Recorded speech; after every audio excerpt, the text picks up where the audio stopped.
আপনিও যদি এইভাবে সিম কেনেন, খেতে হবে মামা বাড়ির ভাত, জরিমানা হিসেবে গুনতে হবে 2 লাখ টাকা।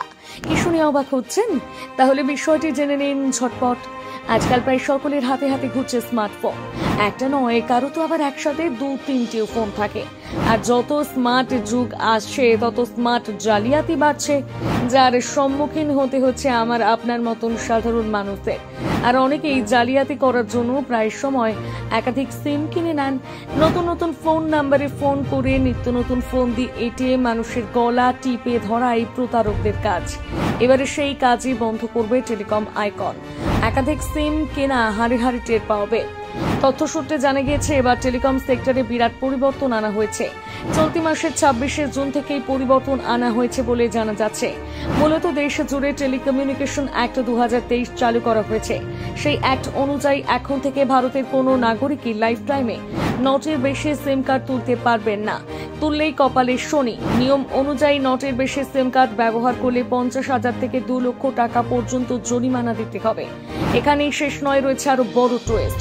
অনেকে আবার অন্যের আইডি থেকে সিম তোলার চেষ্টা করেন, সেই পথ বন্ধ। তথ্য সূত্রে জানা গিয়েছে, অন্য কারোর নামে জালিয়াতি করে সিম তুললে সেক্ষেত্রে 50 লাখ টাকা জরিমানা দিতে হতে পারে। আপনাদের জানিয়ে রাখি, গত বছর ডিসেম্বরে এই আইন সংসদে তোলা হয় এবং সেই মাসে পাশ হয়ে যায়। আর এবার 2024 সালে সেই আইন কার্যকর করা হবে। এখানে বলে রাখা ভালো, এই আইনটি দেশের 138 বছরের পুরনো, অর্থাৎ ভারতীয় টেলিগ্রাফ অ্যাক্ট এবং the Indian wireless Telegraph act 1933 কে প্রতিস্থাপন করা হলো।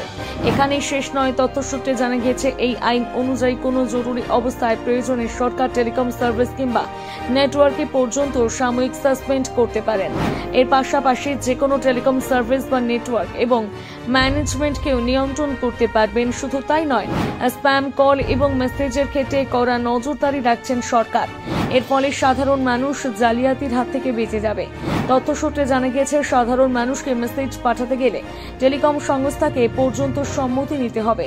এছাড়াও গ্রাহকদের অভিযোগ শোনার জন্য মেকানিজম তৈরি করার নির্দেশ দেওয়া হয়েছে, যেখানে গ্রাহকরা তাদের অভিযোগ তুলে ধরতে পারবেন। এইভাবে মানুষকে সুরক্ষার দিকে এগিয়ে নিয়ে যাওয়ার ব্যবস্থা করা হচ্ছে। এতে করে যেমন সহজে জালিয়াতি হবে না, আবার জালিয়াতি করলে উল্টে নিজের ফাঁদে পড়বে।